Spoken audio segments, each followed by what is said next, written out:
Good evening, students. So in continuation with the previous lecture, so we had already completed in the last lecture, we have completed up till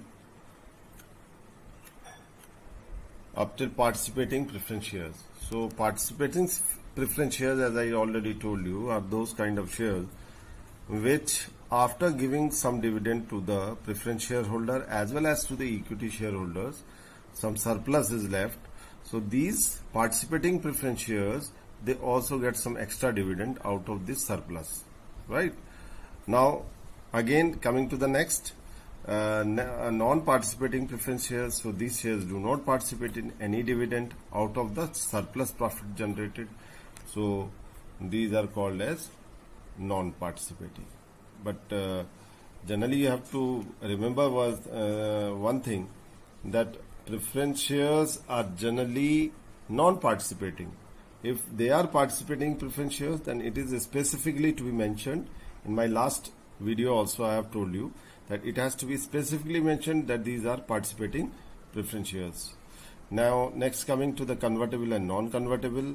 So convertible preference shares are those which can be converted into equity shares within a certain period.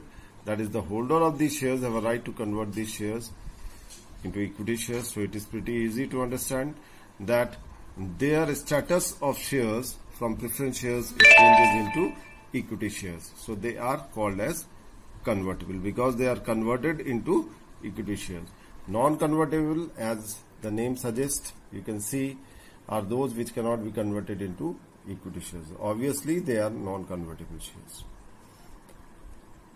Now coming to redeemable preference shares, are those the amount of which can be paid back to the holder of such shares. Now this is done after a certain period of time, and that time period has to be mentioned, whatever be the number of years. Let's say 5 years after, the amount on the shares is paid back to the shareholder and the shares are redeemed, right? So the paying back of the capital is called as a redemption. So whatever is their investment in the shares, a shareholder is paid back the money due on those shares. That's why they are called as redeemable preference shares. But there is a note: the capital of these shares may be paid back after the expiry of a fixed period. It may be 5 years, 10 years, 15 years, but not later than 20 years. That is, within a period of 20 years, these redeemable preference shares must be redeemed. So it has to be mentioned that it has to be redeemed within a period of within the limit of 20 years, right? So this ends with your types of preference shares. Now we are coming to equity or the ordinary shares, as you know. So these are the shares which are not preference shares. So if you define, somebody asks you what are equity shares, then you can say that equity shares are those which are not preference shares. That is, these shares do not enjoy any preferential rights as the preferential shares had.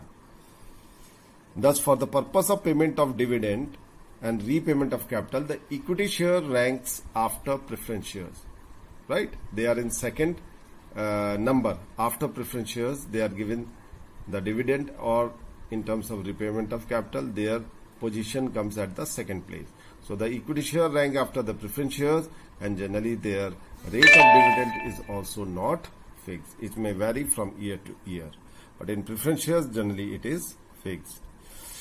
It may vary from year to year depending on the profit of the company. So more profit, more equity shares may get the dividend. Less profit, less dividend may be given. So they may get higher dividend if their profits are huge, and may not get anything if there are no profit. So the rate of dividend is determined by the director of the company, and the sum total of the equity share is the equity share capital.